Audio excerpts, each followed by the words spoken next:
What about, it's hard to know where to start, but let's start with the one that was stolen. Yeah. Now, I hate saying that, but even Carlton fans would be sort of quietly going, because it was stolen, wasn't it? We'll get to the touch and what happened with the umpire decision, but in an era where clubs like Collingwood and Carlton have done so well to wind down the clock, Luke Jackson here, love his time over again. So you want the ball, if we go back and pause that, you want the ball in tight, and they've done it for a minute 25 to go. So here's Luke Jackson going up. I've got no idea why. Right now, he's trying to clear this ball 5 to 10 metres. They just want to tie it in. So is it bring it to ground, Brownie, or go to the boundary? So then they can soak up some time. But he's got that out. So I think if he doesn't do that, maybe Carlton don't get the footy and go forward. And obviously, what happened.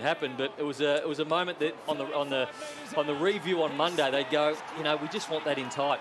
Yeah, and that happened. You saw the score and the remaining seconds on the game, and then the dissent kicked in, and the umpires got involved. It was a remonstration from Jordan Clark. On the back of that Cottrell mark being taken, they felt, the Dockers, that the ball was touched. And look, I think it probably was. I don't hold it against the umpires for not paying it, TJ. It all happened in a blur. But the dissent here, and Clark was as prominent as any Fremantle player, caused the umpires to get involved. And Matty Kennedy was the recipient of that, had a shot at goal, and you can see the final margin there, a 10-point win when they were actually 9 points down with 5 minutes to go. So you can only have a video replay when the goal umpire calls for it. You can't have a field umpire call for a video replay.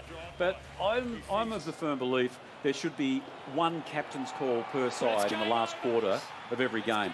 Now, the Fremantle Dockers were adamant that it was touched.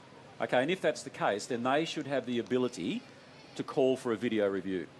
Look, I can hear what you're saying. I think it's a good conversation topic. I don't agree with that, and I think the game is already being slowed down by a lot of reviews taking place. Only one per last quarter. Yeah. Look, I'm not totally against it, but I wouldn't be endorsing that if they threw it up. I just don't know if the technology's good enough, TJ. We see still confusion about... Hang on, the technology, it was quite conclusive. Well, that one was, but... We only need one. How many goal reviews have we seen that we've got the cameras there and we're still unsure whether that was the correct decision that's been made? So to see in real time whether that ball was touched, whether it's flicked his hair, whether it's crossed the line, whether it's gone over the boundary line, we don't have a chip in the ball or the technology to say definitively, yep, we can overturn that decision on review. But just the dissent, Damo, like we've seen it go out of fashion a little bit this year. I've seen players really be aggressive with the umpire, point to the scoreboard. Is it the first one this year? Yeah, so I don't see any of that. It's not the first, but it's certainly the most, one with the greatest magnitude. So I don't see any of that demonstrative behaviour from Clark. So obviously what he has said, and you'd back the umpire in, that he was really offended by it, and it was a vicious conversation. You've only got a point to the scoreboard. Well, he didn't, though. He just looked